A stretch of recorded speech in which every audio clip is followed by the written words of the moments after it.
আজকে একটু সকাল সকাল চলে এসেছি ভিডিও দিতে। গতকাল আমি কোনো ভিডিও দিতে পারিনি। তো এটা আমার নিজের কাছে কিন্তু একটা বিরাট খুব একটা গ্যাপ, একটা কষ্টের জায়গা। কেননা রোজকার ভিডিও দেওয়া, যখন একটা জিনিস আমি বানিয়েছি, সেটাকে রোজ জল, আলো, হাওয়া এগুলো দেওয়া কিন্তু আমার নিজের কমিটমেন্টের মধ্যে পড়ে। তো এই চ্যানেলটাও আমার কাছে তাই। এটা আমার ধর্ম বলতে পারো, আমার কর্ম বলতে পারো। তো গতকাল আমি আসতে পারিনি, তার জন্য সরি। তো আজকে একটু তাড়াতাড়ি যার জন্য চলে এসেছি। সেটা হচ্ছে একটা জিনিস নিয়ে আমার মাথায়, এটা আমাকে কেউ প্রশ্ন করেনি, অদ্ভুত ব্যাপার। এটা কিন্তু আমার কাছে কোনো প্রশ্ন আসেনি, আমার নিজেরই প্রশ্ন এটা। বেশ কিছুদিন ধরে আমরা তো আজকাল সোশ্যাল মিডিয়ায় কি বলবো, আমরা এখন কোনো বিয়ের সময়, বিয়েতে আগে কুষ্টি দেখতো মানুষ, তারপরে কোনো ঠাকুর না করুক কোনো ক্রাইম হলে আগে অন্যান্যভাবে দেখা হতো। এখন যারা তোমরা ক্রাইম বা থ্রিলার সিনেমা দেখো বা যাই হোক, তারা দেখতে পাবে যে এখন কিন্তু সোশ্যাল মিডিয়া অ্যাকাউন্টগুলো দেখে, এবং কোনো কোনো ক্ষেত্রে সোশ্যাল মিডিয়ার ওই পোস্ট থেকে মানুষের ক্যারেক্টারিস্টিক্স, তার ওয়ে অফ লিভিং সমস্ত বেরিয়ে আসে। মানে পুলিশ থেকে শুরু করে আমি বলছি একদম security guard, national security guards যারা, সেই রিসেন্ট একটা টেরর অ্যাট্যাক হয়ে গেছে এবং সেটার পরে যেভাবে তাদের ধরা হয়েছে, এই সমস্তগুলো যদি আমরা ফলো করি, আমরা দেখব সোশ্যাল মিডিয়ার ভূমিকা একদিকে যেমনি কিছু কিছু জিনিস জায়গায় ভাঙছে সোসাইটির রুল, আবার কিছু কিছু জায়গায় সোসাইটির রুল নতুন গড়ছে। তো সবটাই আছে, একটা কয়েনের দুটো সাইড, এও ঠিক তাই। তো যাই হোক, সোশ্যাল মিডিয়া নিয়ে থাকতে থাকতে আমরা যারা একটু ওল্ড স্কুল বা আমরা যারা একটু পুরনো দিনের বলতে পারো, তারাও কিন্তু এখন টিকে থাকার লড়াইতে আমরা কিন্তু সোশ্যাল মিডিয়া ফলো করি ভালো রকমভাবে। কেননা সোশ্যাল মিডিয়া ফলো না করলে এখন আমার মনে হয় পেপার, আমরা নিউজ পেপার পড়বো কি, সমস্ত সোশ্যাল মিডিয়াতে আসছে। তবে হ্যাঁ, ওই মনটা খুব চাই, কেননা এক এক জায়গা থেকে এক এক রকম আসছে। নিজেকে খুব ওই সেকুলার রাখলে চলবে না, নিজেকে একদম ঠিক ঠিক থাকতে হবে, আমরা যাতে আইডেন্টিফাই করতে পারি, আমার নিজের মত বানাতে পারি। মানুষ হয়ে জন্মেছি, নিজের মত থাকবে না তাহলে আর আমি মানুষ কি? কত জনি পেরিয়ে আমি আজকে মানুষ হয়ে এসেছি। তো আমি যদি এখন পুরনো জনিগুলোতে একটা পশু ডাকলে হাজারটা পশু ডাকে, তা আমরা যদি মানুষ হয়ে ওই রকম হই, আমার নিজের কোনো মত থাকে না, তাহলে কিন্তু হয় না সেটা। তো এটা আমার অভিমত, আমি জানি না তোমরা সহমত হবে কি না। এবার যে কথাটা আমার মাথায় খুব কদিন ধরে চলছে, সেটা হচ্ছে বিভিন্ন রকম ডান্স ভিডিও, মানে বিভিন্ন রকমের কি বলবো, সব থেকে যেটা দামি জিনিস আমাদের, সেগুলো আমরা আন্ডার লক অ্যান্ড কি, সোনা গয়না কেন, যে কোনো জিনিসটা যেটা দামি, সেটা যদি একটা ভালো ক্রকারি হয়, আগেকার দিনে তোমরা শুনলে হাসবে, আমরা দামি তো আগেকার দিনে ছিল না, খুব রেয়ার যে ইউটেন্সিলস, কাঁচের বাসন বা বোন চায়নার, তখন এত ডেভেলপ ছিল না। তো যা ছিল সেগুলো না দেখতাম শোকেসে মা ঢুকিয়ে লক করে রাখতো, ও কাজের মানুষের হাতে গেলে যদি ভেঙে যায়, এইরকম, কি বলবো, তার এরকম দাম, যে জিনিসটা দামি তাকে আমরা আন্ডার লক অ্যান্ড কি, এটা আমরা ছোটো থেকেই শিখে এসেছি। তো আমাদের শরীরের যেগুলো দামি জায়গা, যেগুলোর খুব কি বলবো, খুব সম্মান, খুব দাম, সেগুলো সবসময় ওই ঢেকে ঢুকে। কিন্তু এখন সোশ্যাল মিডিয়াতে আমরা দেখতে পাচ্ছি যে দামি জিনিস কিন্তু একেবারে কি বলবো, সেগুলো আমার আছে দামি, তো আমি দেখিয়ে সেটার থেকে, তো অত ডিটেলে বলার কিছু নেই, কেননা আপনারা সবাই দেখতে পাচ্ছেন বা তোমরা সবাই দেখতে পাচ্ছ। আমার চ্যানেল তোমরা অনেক ছোটরা দেখো, তাই ভাবলাম আমার মতটা তোমাদের কাছে শেয়ার করি, সো দ্যাট আমাদের নিজেদের সবারটা শুনে আমরা নিজেরা একটা স্পেসিফিক মত তৈরি করতে পারি। তো দেখতে পাচ্ছি সোশ্যাল মিডিয়াতে বিভিন্ন রকম নাচের ধরন, তো বিভিন্ন রকমের ওই গোপন গোপন যে জিনিস, যেগুলো ঢেকে ঢুকে রাখার ছিল, আমরা শিখে এসেছি চিরদিন, এটা সার্বভৌম সত্য যে দামি জিনিসটা সবসময় আমরা দেখেছি। এখানকার রিসার্চ পেপারসগুলো অনেক সময় বেরিয়ে গেছে, ঠিকমতো আমরা ঢাকতে পারিনি, ঠিকমতো রেজিস্টার্ড নাম, আমি এত ডিটেলে আর যাচ্ছি না। তো ঢেকে রাখাটাও এরকমই, তো মানুষের ওই মূল্যবোধ বা ভ্যালুবোধ মানে ভ্যালু সেন্সগুলো কোথাও কোথাও যেন একটু এদিক ওদিক মানে একটু টালমাটাল হয়েছে। তো তার ফলে এখন মানুষের প্রায়োরিটি হয়ে গেছে আর্ন, মানে আমি ভালো থাকবো সেটার জন্য আমাকে যা কিছু করতে হবে। এবার এটা হয়ে গেছে যুগ হিসেবে, মানে আমাদের যুগে আমরা সাহস পেতাম না, বা আমাদের যুগে এগুলো আমাদের আসেনি মাথায় কোনোদিনও, দেখিনি না। তো এখন দেখছে মানুষ, এখন ভাবছে যে ইজি, চলো। তো ছোট ছোট যারা ছেলেমেয়েরা, তো তাদেরও তো মনে, আমাদের বড়দের তো তাদের প্রতি একটা যে আমাদের ভিতরে কি চলছে, তো সেটা বলার জন্য আমি এলাম আজকে। যে আরেকটা সেকশন তারা আবার রিসেন্টলি এই কয়েকদিনের মধ্যে তারা আবার পুলিশ কমপ্লেন করেছে এটাকে বাধা দেওয়ার জন্য। তো আমার প্রশ্নটা ওখানেই, যে একটা সেকশন যারা দামি জিনিস যারা শো অফ করছে, এবং আরেকটা সেকশন যারা দামি জিনিস শো অফ করতে নেই বা সব কিছু খোলামেলা দেখাতে নেই, এটাতে সমাজের ক্ষতি হয়, বাচ্চাদের ক্ষতি হয়, তার জন্য নিজেরা যখন বলে পারছে না তখন তারা পুলিশ কমপ্লেন করছে। তো আমার প্রশ্নটা হচ্ছে, এতে কি কোনো লাভ হচ্ছে? এইটা আমার প্রশ্ন, এটা আমার তোমাদের কাছে প্রশ্ন। তোমরা তো আমার প্রশ্নটা করোনি, এটা আমার নিজের প্রশ্ন।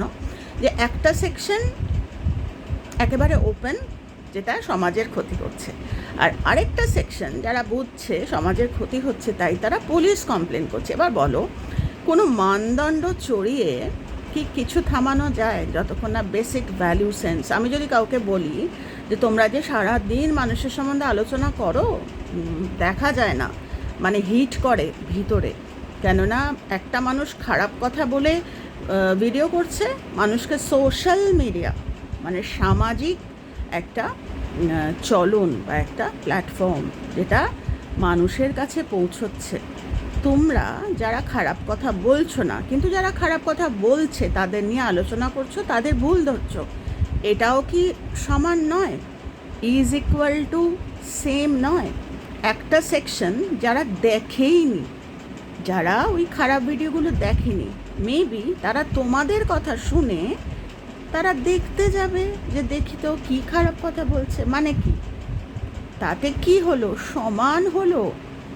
যে নোংরা করছে আর যে নোংরাটা মানুষের কাছে দেখাচ্ছে, তাহলে একটা বাদ রইল, সেটা কি?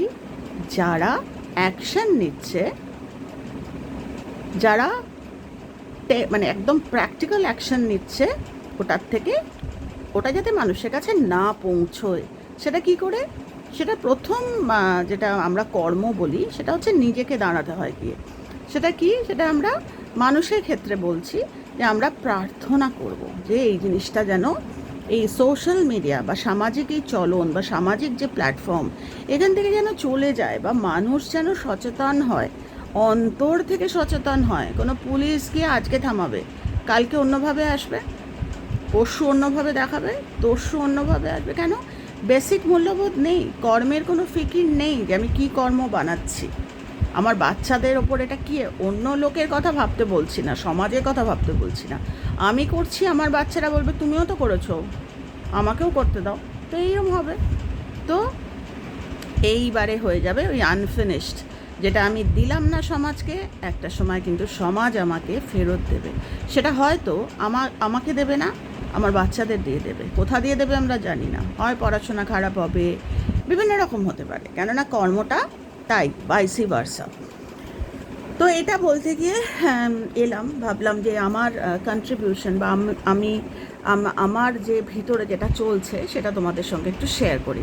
হ্যাঁ, এটা ডিফিকাল্ট, বরং এটা খুব সহজ যে দুটো পক্ষের মধ্যে থাকা। একটা হচ্ছে যারা অসভ্যতা বলবো আমি, যারা, যেটা সভ্য নয়, সভ্য মানে ঢেকে ঢুকে, সভ্য মানে যেটা গোপন সেটা গোপনীয়তা বজায় নেয়, নাহলে কিন্তু আমাদের এরকম প্রচুর জিনিস ভারতবর্ষ থেকে চলে গেছে, আমরা রাখতে পারিনি। এখনও আমি দেখি আমার বংশের কথা বলছি, তোমরা জানো হয়তো আমি প্রমথনাথ বেশির সম্পর্কিত, আমি নাতনি সম্পর্কে। তো প্রমথনাথ বেশির তৈরি লেখা জোড়াদেঘি চৌধুরী পরিবার, এ আমাদেরই পারিবারিক। তো সেদিন জোড়াদেঘি চৌধুরী পরিবার, মানে আমরা ছোটো থেকে শুনে এসেছি, কেন এটা আমাদের বংশের, তো এটা রিলেট করে অনেক একটা অভিশাপ আমাদের বংশে চলে আসছে। তার জন্য আমরা না এরকম প্রচুর আছে আমি চিন্তাভাবনা করি বলে হয়তো আমার এই বৌদ্ধ ধর্মে আসা। তো যাই হোক, সেটা অন্য দিন হয়তো কোনো সময় আলোচনা করব। এবার কথা হচ্ছে যে যখন দেখছিলাম সিনেমাটা দিয়েছে আমার দিদি, আমাকে ফোন করে বলল যে অপু ওর দিয়েছে ডিডি বাংলায়, দেখিস। মানে আমাদের পারিবারিকই তো, আমরা সব বোনেরা, আমাদের বাড়িতে কোনো ছেলে নেই, সব সব মেয়েরা, আমরা জেনারেলি দেখে থাকি, আলোচনা করে থাকি।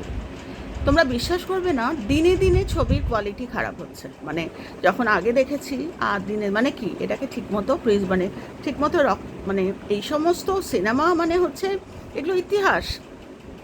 তো সেটাই বলছি, আমরা যখন আমাদের মানে আমাদের ঐতিহ্য, আমাদের হেরিটেজ, ভারতবর্ষের একটা নিজস্ব ঐতিহ্য, সেটা যখন কে করবে? সরকার। শুধু সরকার বলে, সরকার কজন সরকার, আর বাকি আমরা করব না? আমরা সেটাকে হেরিটেজটাকে কি বলবো, যেটা শিখেছি বা যেটা আমাদের হেরিটেজ, সেটাকে আমি করব না? আমি সমস্ত কিছুই পাশ্চাত্যরাও আমাদেরটা নিচ্ছে এখন। তো যাই হোক, এত ডিটেল গিয়ে লাভ নেই। তো এটা আমি খুব ভাবছিলাম যে এরকমভাবে কি হয় যে একটা সেকশন যারা ওটা করছে, রক্ষণাবেক্ষণ করছে না, যা কিছু হতে পারে এর থেকে। আর আরেকটা হচ্ছে যারা পুলিশ কমপ্লেন করছে। আর আমাদের মতো মানুষ, তোমরা সো কল্ড, আমরা হচ্ছি বোকা। আমরা কি করি? আমরা প্রার্থনা করি, যার কোনো টাইমের কোনো ফিক্স নেই। লোকে বলবে, এটা আমার কথা নয়, আমি মানুষের হিসাবে বলছি, কারণ প্রচুর হোয়াটসঅ্যাপ বা প্রচুর এরকম আর্গুমেন্টস বা ডিবেটস এরকম কিন্তু কানে আসে যে প্রার্থনা করে কি হবে, প্রার্থনা করে কি হবে প্রার্থনা করে নিজের প্যাটার্ন পাল্টে যাবে।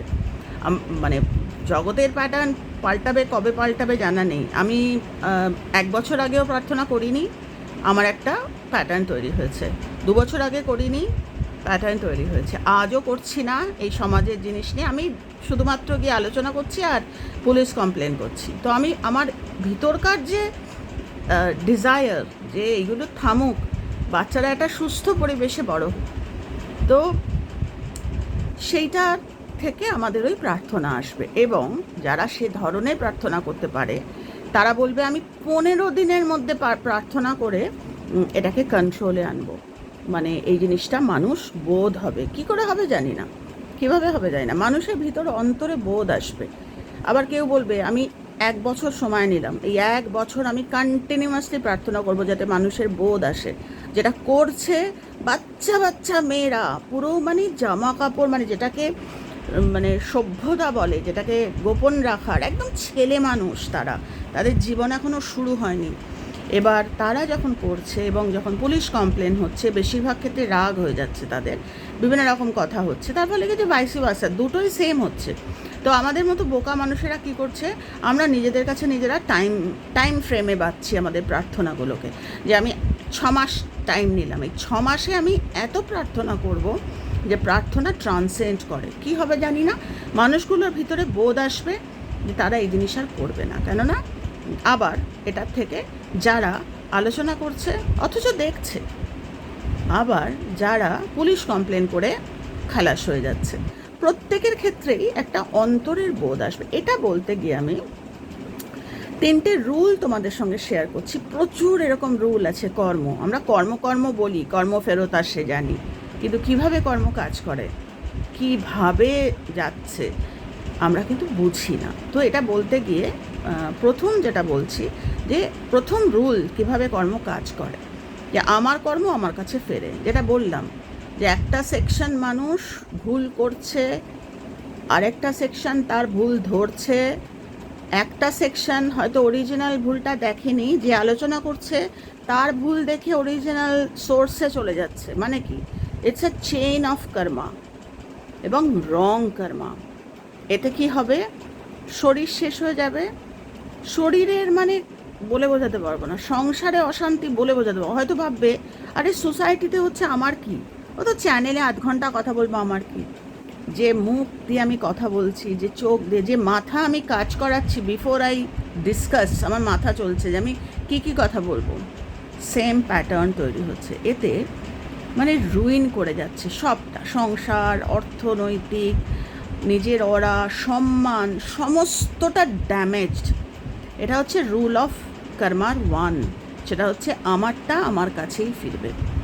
রুল অফ কর্মা এরকম প্রচুর আছে, আমি কয়েকটা তোমাদের সাথে শেয়ার করছি। প্রথমটা বললাম, আমি যেটা করছি the same thing will return to me. এটা কেউ কেউ আটকাতে পারবে না, এটা রুল, এভাবে কাজ করে। আমি খারাপ করে কথা বলছি, আমার নিজের লোকের কাছ থেকে আমি এত অসম্মান পাবো, মানে এগুলো রুল এরকম প্রচুর আছে, আমরা এক্সাম্পল শেয়ার করতে পারি। 1 নম্বর। দ্বিতীয় নম্বর হচ্ছে, বিফোর মানে আমি এই যে কথাটা তোমাদের সাথে বলছি, আমি বুঝবো কি করে?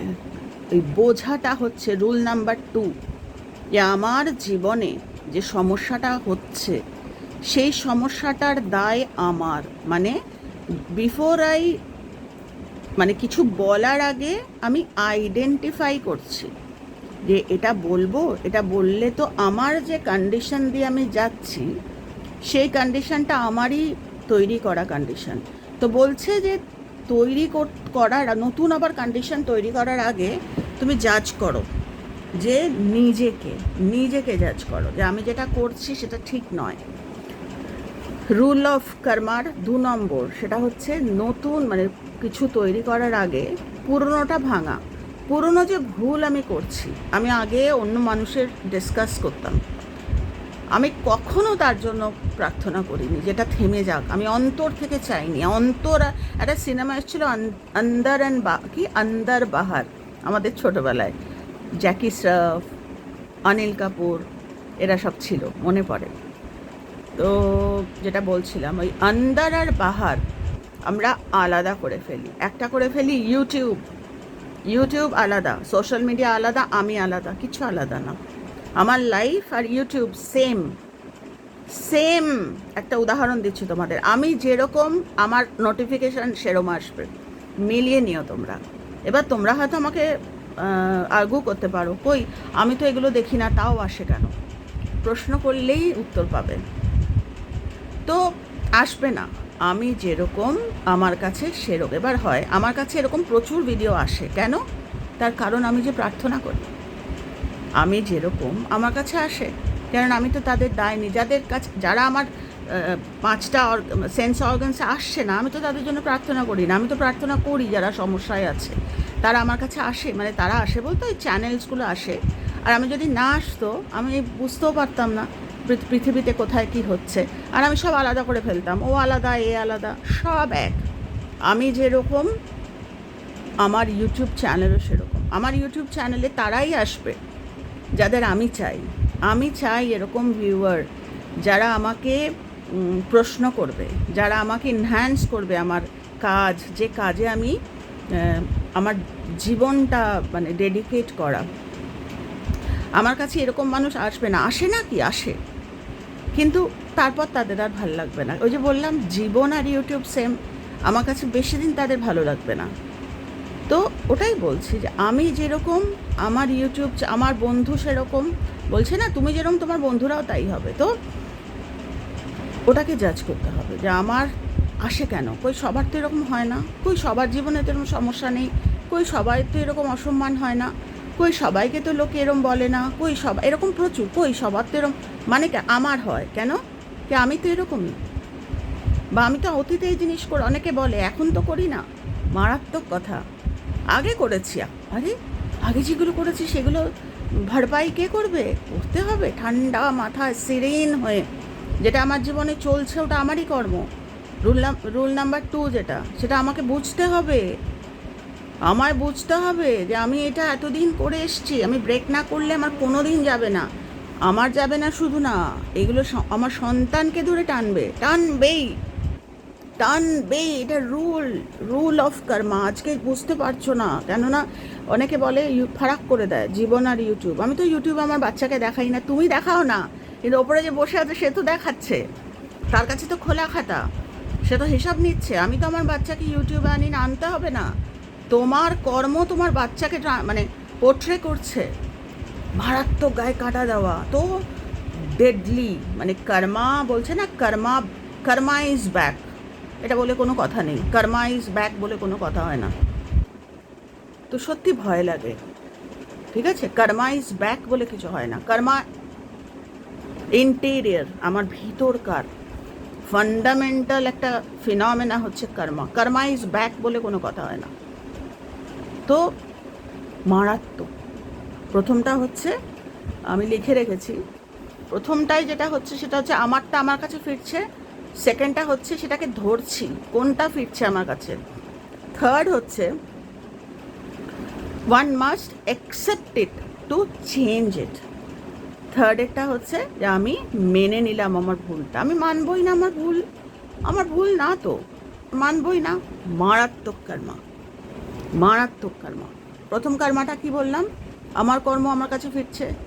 সেকেন্ডটা হচ্ছে প্রচুর মানুষ আছে যারা সারা জীবন চিনতেই পারে না, ভবিষ্যতে গিয়ে এরকম প্রচুর, মানে খুব কষ্টের কথা কিন্তু কর্মের কথা। সেটা কি, সেটা হচ্ছে প্রচুর মা বাবাদের ওল্ড এজ হোমে, মানে আমি একটা সময় প্রচুর মানে নবনীর বলে যে ওল্ড এজ হোমের মেন যে সেকশন, সেখানকার যিনি হেড ছিলেন বসুধা গাঙ্গুলি, বসুধাজি আমাকে ভীষণ স্নেহ করতেন। তো কলকাতাতে যত বছর ছিলাম ওনার সাথে আমার ভীষণ ভালো টার্মস ছিল। তো প্রচুর অভিজ্ঞতা। তো সবাই যেরকম বলে না, কথাটা যে বললাম কথাটা খুব হার্শ শোনাবে, কিন্তু কথাটা কর্মার কথা, যে বাচ্চাদের দোষ, সব বাচ্চারা খারাপ, মায়েদের হোমে রেখে এসছে, এর পিছনে কিন্তু একটা হিস্ট্রি থাকে প্রত্যেকের। আমরা খারাপ ভালো জাজ করার কেউ নই, কেননা এরকম প্রচুর বাবা মারা আছেন যাদের বাচ্চারা তাদের মাথায় করে রেখেছেন। এর থেকে বেশি আমি আর বলবো না, কেননা ইউটিউব চ্যানেল, আমি প্রভোগ করতে পারি না মানুষকে যে আমাকে দুটো খারাপ কথা বলে যাক, না বুঝে না জেনে, তাতে আমারও খারাপ হবে আর যারা বলছে তাদেরও হবে। তো সেটা আমি করতে চাই না। খালি আমি তোমাদের একটা ওই চিন্তাভাবনা করার একটা জায়গা তোমাদের বলে রাখলাম, যে বিফোর উই জাজ, ছেলে মেয়েরাই খারাপ, বাবা মারা ভালো, বাবা মাদের হ্যাঁ প্রচুর রকমের ঘটনা ঘটে, সেটার মধ্যে আমি যাচ্ছি না, কিন্তু রুল যেটা সেটা বলছে যে আমাদেরই কর্ম, আমি কি করেছি আমি জানি না। সেকেন্ডটা হচ্ছে আমি কোনোদিন বোঝার চেষ্টাই করিনি, আইডেন্টিফাই করিনি। থার্ড হচ্ছে ওটাকে চেঞ্জ করা, আমি অ্যাকসেপ্টই করিনি, আমি চেঞ্জ করবো কি। তো এই তিনটে কর্ম আমি আবার বলছি। রুল নাম্বার 1 হচ্ছে আমার কর্ম আমার কাছে ফিরছে, আমার ভিতরে যে মানে চার্ন করছে না, ফান্ডামেন্টাল যে চার্নিং হচ্ছে আমার কাছেই ফিরছে, ভালোটাও ফিরছে খারাপটাও ফিরছে, এটা রোজকার। দ্বিতীয়টা হচ্ছে আমি সেটাকে চেনার চেষ্টা করছি যে কেন এটা হচ্ছে, কেন আমি লোকের সম্বন্ধে আলোচনা করি, এরকম তো অনেক ভালো জিনিস আছে, আমি সেগুলো নিয়ে কেন কথা বলি না। তখন কি হয় না, আমায় দেখে না দেখলো কন্টিনিউ করো, ভালোটা কন্টিনিউ, আমাকে দেখে না কেউ। আমি লাস্ট 3 বছর ধরে করছি, 3 বছর আমি হচ্ছি সেই ব্যাম্বু স্টিক বা বাঁশ গাছ, আমি রুট ছড়িয়ে যাচ্ছি। আমার কর্ম আমি আইডেন্টিফাই করেছি যে এই কারণে আমার আশা পৃথিবীতে মানুষকে শেখানো, তারা দেখবে কি দেখবে না আমি জানি না, আমি করে যাচ্ছি। আমার কাছে কিন্তু এরকম প্রচুর, আমি তো খবর দেখি, আমি এরকম প্রচুর আলোচনা করতে পারি যেটাই আমার প্রচুর ভিউ হবে, আমি জানি, এখন শিখে গেছি। এখন 3 বছর আগে বুঝতাম না এগুলো, এখন শিখে গেছি যে কিভাবে ভিউ আনে, করতে পারি, করি না, that is not my priority. আমি করবো না, আমার ভিউ হবে আমি করব, আমার সাবস্ক্রাইব করবো, কখনো করবো না। কেন, ওই যে কর্মা আমার ফান্ডামেন্টাল, আমার কাজ, আমি এতটা সচেতন। তো এই সচেতন বলছি বাচ্চাদের শেখানোর জন্য। ঠাকুর বলতেন না, ইয়াংদের শেখাও, যারা যে গাছ একেবারে মানে কি বলবো, যার রুট একদম চলে গেছে ভিতর অবধি, তাদেরকে আমরা পাল্টাতে পারবো না। তাদেরকে এই জন্ম কেন, অনেক জন্মে তাদের মানে প্যাটার্ন ব্রেক করা খুব মুশকিল। ঠাকুরের কাছে এরকম প্রচুর অভিজ্ঞতা আছে। তো যুব সমাজ, যে সমাজ এখনও তৈরি হচ্ছে, এই বিভিন্ন রকম উচ্চারণও করতে পারি না, সব জেনজি এই সেই, এদের ওপর আমাদের যে দায়ভার, যে যা হচ্ছে সবটা সত্যি নয়, তোমরা ভয় পেও না, যেটা হচ্ছে সেগুলোর দায় তোমারও। প্রার্থনা করো, দেখবে কিভাবে জীবন পাল্টায়। তো প্রথম কর্মের রুলটা কি বললাম, আমার কর্ম আমার কাছে ফিরবে। দ্বিতীয়টা হচ্ছে বোঝার চেষ্টা করছি নিজের কর্মটাকে চেনা। ইউটিউব, সোশ্যাল মিডিয়া আর আমি সেম, এক এক, কোনো আলাদা নই, সেম। আমি যতক্ষণ না নিজে সংবরণ করব, আমার ইউটিউব যা আমিও তাই। যেদিন থেকে সংবরণ করব আমার ইউটিউব পাল্টে যাবে, তার জন্য দায়ভার এতটা। আর থার্ড হচ্ছে যেটা বললাম, প্রথমে অ্যাকসেপ্ট করতে হবে যে হ্যাঁ এটা আমার ভুল, সত্যি তো, সঙ্গে সঙ্গে আমি চেঞ্জ করব। তো এটাই বলার জন্য আজকে এলাম যে পুলিশ কমপ্লেন করে কি কিছু হবে? হবে না। কেননা একই জিনিস, রাদার আমি আমার কথা বলছি, আমি হয়তো দেখি না, মানে দেখি না বলতে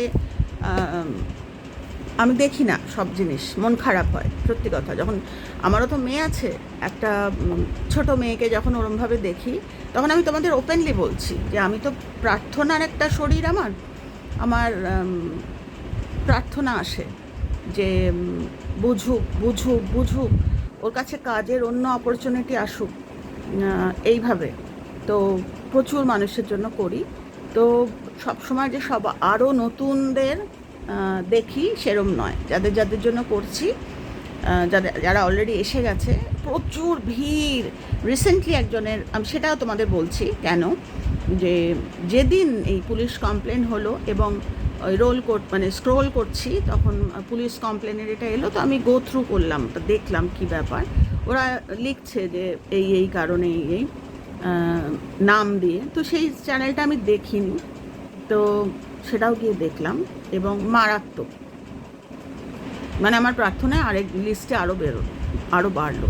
তো কথা হচ্ছে সব তো আমি একা করতে পারবো না, আমি তো তৈরি করার চেষ্টা করি মানুষ যারা নিত্যদিন প্রার্থনায় থাকবে, নিত্যদিন ভালো ভালো ভিডিও ইউটিউবে দেবে। যত ভালো জল আমরা ঢালবো তত নোংরা জল বেরিয়ে যাবে, ভুল আন্ডারস্ট্যান্ডিং, নোংরা জল বলতে ভুল আন্ডারস্ট্যান্ডিং বেরিয়ে যাবে। তো জল নতুন দেওয়ার লোক নেই, সবাই এত ব্যস্ত যে যারা নতুন জল ঢালবে কোথায়, তারা এত ব্যস্ত না, তাদের জল ঢালার সময় নেই। আমার আছে, আমি রোজ ভিডিও করছি, নতুন জল ঢালছি ভিডিওতে। যেরকম আমার প্রচুর ডিজায়ার রয়েছে, যেরকম একদল মানুষ আসুক যারা ভিডিওতে রোজ নতুন নতুন ভালো ভালো জিনিস আলোচনা করুক, অ্যাকচুয়ালি কর্ম করুক, মানে এমন কর্ম যে ভালো কর্মের জল সমস্ত ব্যাগেজ যে খারাপ যেগুলো, কেননা যখনই স্ক্রোল করবে ভালোগুলো আসবে। তো এইটা আমার ছিল নয়, এখনও আছে, অপেক্ষায় আছি আরও। চোখ দুটো ঘোরে, মনের চোখ দুটো ঘুরতে থাকে যে এদের মধ্যে থেকেই কেউ হয়তো এমন একজন সচেতন মানুষ উঠে আসবে যে যারা নতুন জল ঢালবে, যারা ব্যস্ত বলবে না নিজেদের। তো মৃত্যুর দিন অবধি আমি এই জিনিস করে যাব। তো যাই হোক, সেটাই করছি। তো যাই হোক, যেটা বলছিলাম যে ওই হ্যাঁ, এনগ্রসড হয়ে গেলাম কথা বলতে বলতে, যে এদের মধ্যে থেকেই কেউ হয়তো, ওটাই প্রার্থনা যে যারা আজকে এরকম সমস্ত নুমাইশ, তারাই বুঝবে, তাদের বোধটা এমন সুন্দর হবে যে তারাই মানুষকে শেখাবে। যে না কষ্ট দিয়ে গেছে সে তো বুঝবে না। তো একটা ইয়াং বউ নয়, শুনলাম সে উইডো, তো সে ওরকম। তো প্রার্থনার শরীর তো আমার, মনটা ওইরকমভাবে ইনফিউজড। তো ভাবি যে কতটা টাকা পয়সার কষ্ট মহিলার, যার মানে কতটা ফাইন্যান্সিয়াল, মানে এটা চট করে মাথায় এলো যে কতটা কষ্ট হলে আজকে সে এই ধরনের। কেউ সহজে বুকের আঁচল ফেলে না, মেয়েরা মায়ের জাত।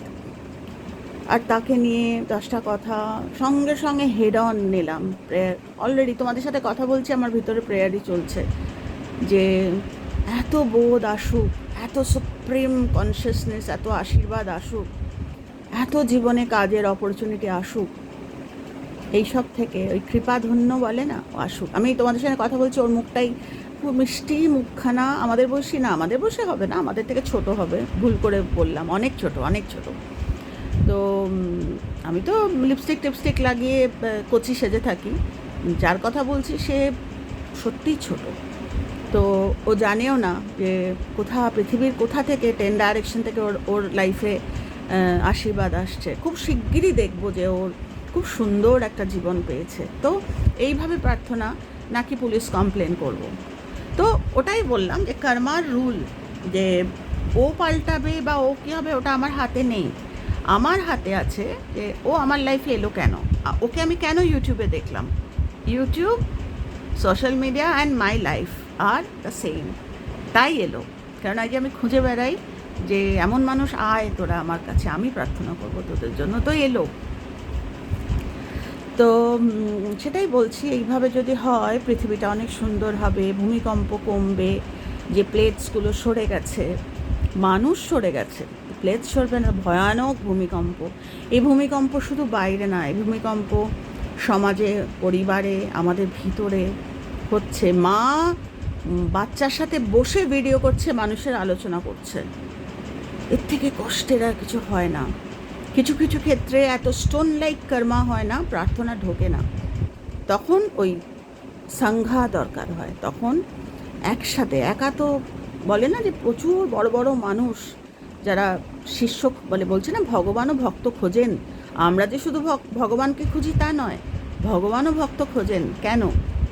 তার কারণ হচ্ছে এই সমাজ, যে ভগবানের এত বড় সৃষ্টি মানুষ, তারা যেন ঠিক হয়।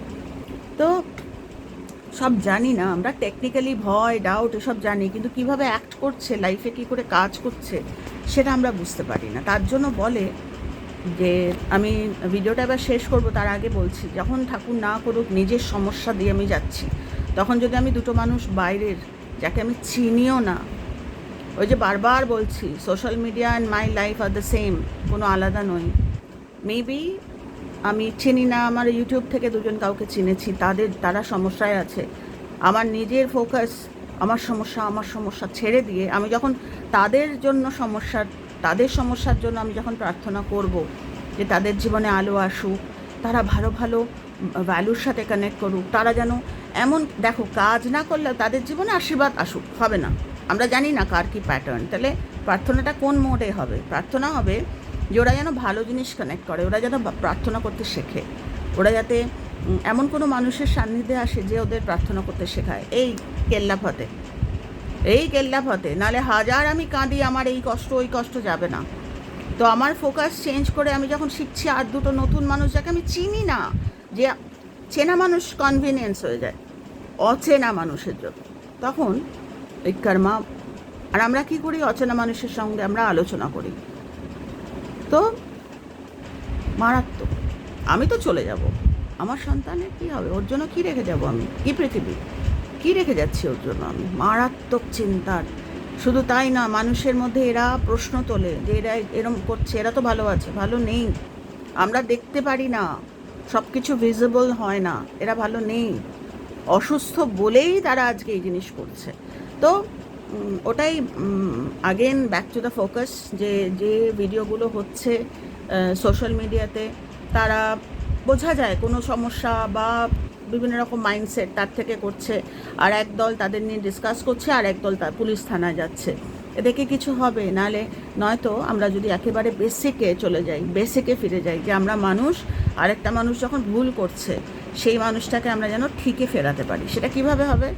আলোচনা করে হবে না, সারা দিন ও এই করে সেই করে, কিচ্ছু হবে না, রাদার আমার ক্ষতি হয়ে যাচ্ছে। বরং পাঁচজন করে সবাই যদি আমরা দায়িত্ব নিয়ে প্রার্থনা করতে পারি, প্রার্থনার আলো হয়তো চোখে আমরা দেখতে পারবো না, কিন্তু বদলে যাবে, বিশ্বাস আসতে শুরু করবে, চোখের ওপর দেখতে পারবো যে জীবন বদলাচ্ছে। আমি আমার জীবন দিয়ে দেখেছি। তো যাই হোক, আজকে আমি এখানেই রাখলাম ভিডিওটা। খুব ভালো থেকো তোমরা। আর যখন যে সমস্যায় থাকবে না কেন, হাজার কাগজে মন্ত্র লেখো, তাহলে কাগজ, এরকম দিস্তা কাগজ নিয়ে বসতে হবে মন্ত্র লেখার জন্য। 100 বার মন্ত্র মারাত্মক, কিন্তু মন্ত্র জাগাতে গেলে ভিতরের একে জাগাতে হয়, যে ভিতরে বসে আছে। তো সেটা জাগানোর একটাই আনসার, যে আমার যখন ফোকাস পয়েন্ট হচ্ছে আমার লাইফ, আমার কষ্ট, তখন আমি অন্য অচেনা মানুষের জন্য প্রার্থনা করার মনটাকে রাখি। দেখো, এই ফোকাস সরে যাবে, তোমার কষ্ট কমে যাবে। যারা প্রশ্ন করতে পারো, সবাই কি শোনে না সবাই। ওই যে বললাম, শুনতে গেলে কৃপা লাগে, ওই কৃপার জন্য আমরা প্রার্থনা করি, তারা যেন বুঝতে পারে। তো কেননা ঈশ্বরও সরে যান একটা সময়, বোঝাতে। তো মানে বিফোর দ্যাট টাইম কামস, মানে ওইরকম সময় যাতে না আসে, তার আগে আমরা যদি পাঁচজন মানুষের দায়িত্ব নিয়ে অন্তত প্রার্থনা করি, যে এরা বুঝুক, যে ভুলটা করছে এরা বুঝুক। আমি জাজ করতে যাব না, আমি পুলিশ কমপ্লেন করতে যাব না, আমি প্রার্থনা করব, আমার সময় আছে, আমি করব প্রার্থনা, এবং আমি রোজ জল ঢালবো, রোজ দুটো ভালো কথা বলবো, তাহলে পাল্টাবে। আমি জানি না পৃথিবী পাল্টাবে কিনা, অন্তত স্বার্থপরের মতো যদি নিজের কথাই ভাবি তাহলে বলবো নিজের জীবন তো অন্তত পাল্টাবে। আর আমি যদি পাল্টাই, আমার পাল্টানো জীবন আমি মানুষকে শেখাতে পারবো। তো খুব ভালো থেকো তোমরা সবাই। অনেকটা বড় হলো ভিডিও, আমার ভিডিও তোমরা একসাথে দেখো না, আমি নিজেই বলছি 7 দিনে দেখো, 10 দিনে দেখো। তো আমার বলার, আমি আলোচনা করছি স্পেশালি আমার বেশিরভাগ ভিডিওর আমার উদ্দেশ্য হচ্ছে ইয়াং মানুষদের জন্য, যারা ইয়াং, যারা এখনও দ্বন্দ্বে ঘুরছো যে যেগুলো হচ্ছে পৃথিবীতে সেগুলো ভয় পেও না, প্রার্থনা শুরু করো অন্য মানুষের জন্য। নিজের সমস্ত ফোকাস ভুলে যখন অন্য মানুষের জন্য প্রার্থনা করবে, তোমার মন রেডি হবে, দেখো সমস্যা আস্তে আস্তে সরে গেছে। আর যে কাজটা আরেকটা মারাত্মক মন্ত্রকর্ম, সেটা হচ্ছে যে 4th পয়েন্ট বলতে পারো, সেটা হচ্ছে কালকে যেটা করবো ভেবেছিলাম সেটা আজকে থেকে করো, দেখবে জীবন পাল্টাবে। ভালো থেকো আর পজিটিভ থেকো।